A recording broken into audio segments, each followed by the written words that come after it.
I'm tripping. I just recorded like 4 minutes of nothing. Sweet nothings, okay?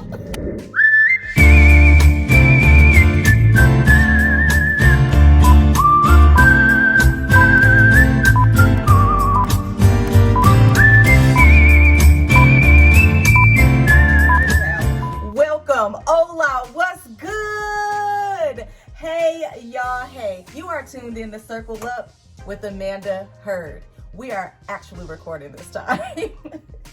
So here we are, season 2, episode 10, the bonus clip. Wow, I love when we get to the end of the season. It's kind of like a bittersweet moment. It's like, oh, we're already at the end of the season. But at the same time, it's like, woo, woo, what? We made it to the end of the season. So I have mixed emotions going on right now, okay? Just bear with me. And this clip, this bonus clip, we're just going to pull out 2 incredible points that kind of sums up the whole BU series. And if you have listened to episode 10 already, then you kind of see where I'm coming from, because episode 10 is pretty much a big summary of the entire series as well.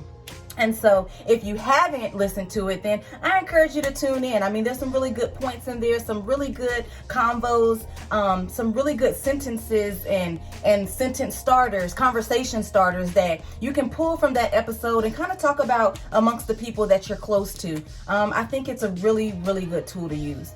The BU series is probably going to be one of my favorite series, just because in this world, we always run into these identity crises. We always run into these things where we're finding ourselves drifting away more into the world instead of who our spiritual Father calls us to be. And so when we tap into our spiritual being, we're able to release fully who we are. And I love that about this series, because, like I said, it just reminds you that you are more than the things that the world has called you to be. And don't get me wrong, the world hasn't called everybody crazy things. The world hasn't called everybody things of discouragement or things of emptiness. The world has placed some really, really great things on some people, but I want you to know that you're even more than that. Don't allow that to limit you. God makes it where we are limitless. So I encourage you to really tap into that. So let's dive right on in. So the very first thing I would want to talk about, or I'm going to talk about, is the BU series. Just be you. Just be you. How do we just be us? Good. Let's talk about it. So in order to just be yourself, I'm sure you have learned throughout this series, throughout the different episodes, that you have to find yourself rooted in Christ. If you do not find yourself being buried into Christ, you will never live a life that is true to who you really are. No matter how hard you try, no matter how much you practice, you're always going to be falling in lack of something. He has all of our answers. He has our will laid out. He has everything that will push us into all of who we were created to be right at his hand. And he's welcoming us in each and every day freely to come to him, freely to get into that space, into that zone, and just say, God, here I am. God, I surrender to you. God, what is it that you would have for me to do, for me to say, for me to go?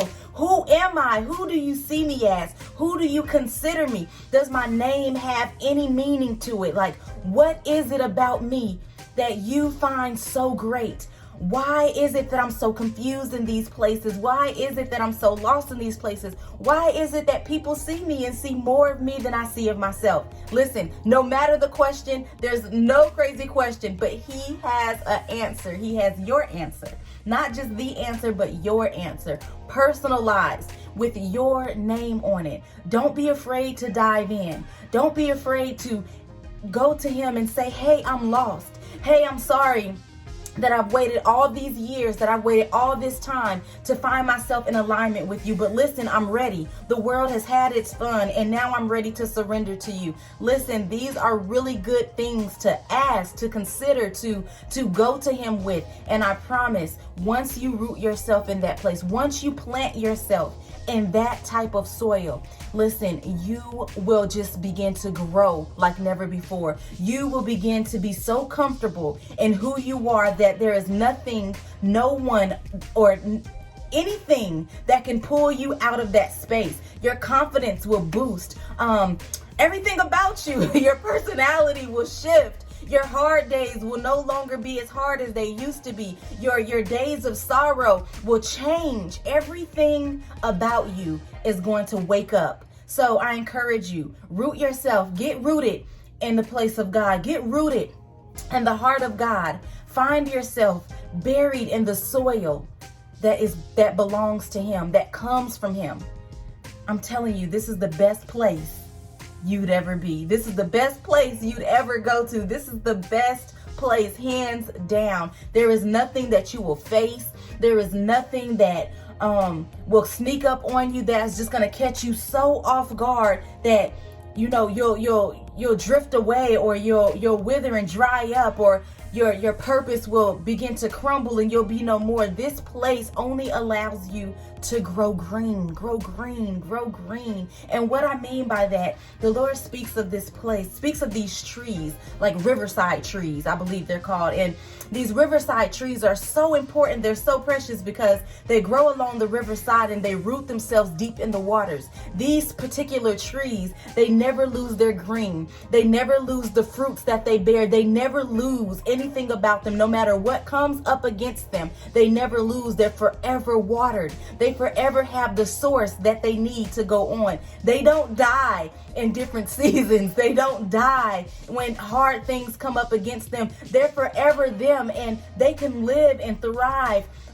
greatly in that place because all of what they are and all of where they are rooted. See, where they are rooted is the most important thing to this thing, because it is what allows them to continue to flourish. Not only that, not only do they get everything that they need, not only do they not die, not only do they not lose their color, but they have so much in them that they're allowed to give back to the land. They're allowed to give back. And so what am I saying? I'm saying if we plant ourselves such as these trees, if we plant ourselves in the right soil, in the right place, that no matter what comes up against us, that we will not fall, we will not be shaken, we will not lose our fruits that we have grown. But in the same sense, in the same place, in that same wave of things, we will be able to pour out into those in need. We will be able to give back to those who desire. We will have something that we can cater to the world, to the land, to the friends, to those that are lost.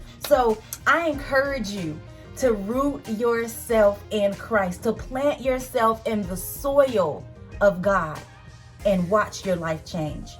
The second thing that I want to speak of really briefly, I want you to remember this, and this is the only reason why I try to make it rhyme, because I know a lot of times when things rhyme, we just begin to kind of hold on to them a little bit longer. But listen to this. The flaws is the cause. Your flaws are the cause. A lot of times we find ourselves wanting to root ourselves in Christ. We want to root ourselves and plant ourselves in the soil that belongs to Him, where we can flourish and never die. We want to get in these places that are going to be so beneficial to us that everybody that sees us is going to want a piece of that, right? But then we start to think about all of our flaws. We start to think about all of the negative things, all of the things that we are not. We think of all the things that try to place fear before us, to cancel us from getting to that place, to cancel us from wanting to dive a little bit deeper. We think about how we can't. We think about how we're not. We think about the lack of boldness, the lack of confidence. We think about the things, how we have not much peace around us. We think about all the wrongdoings that we've done, that we did. We think about our crazy thought process and how we just can't find a way to keep that under control. We think about our lack of self control. We think about all the things that we lack. We think about every flaw that we have, and then we cancel ourselves from moving on to that great place. Let me tell you something, friends. That flaw, your flaw or flaws, the things that you've been thinking about, the things that stop you every single time, think on this. Those flaws are the cause. That's the cause. That is the cause. That is what will cause him to draw near to you. That is what will cause him to be able to use you. That is what will cause him to be able to lift you up out of this place and make you an example. I'm not speaking against those who are living right and doing right and have already surpassed that place or have already gotten to that place, because something doesn't have to be wrong in order for him to use you. But if there is something wrong for you or with you, don't count yourself out. Don't count yourself out. He can use you too. He desires to use you too, because there's so many of us that carry these flaws, that carry the very same flaws that you have, and that are looking for their way out. And if you would just allow him to use your flaw, those that are connected to you will come like they've never came before. They will flock to you like they have never came before. A door will be pushed so far open that all of those people that have that very same place of suffering, that deal with it exactly like you, will be freed and released due to your obedience. So listen, don't count yourself out because of a flaw. Don't count yourself out because of your wrongdoings. Instead, count yourself in. Understand your flaw was the cause. Well, guys, I hope something was said that was able to encourage your heart and able to encourage you where you currently are, able to pick you up and help you move a little further along the journey. I hope that you were able to identify more of who you are in him throughout this series. Until next season, love you lots. Be blessed. Bye.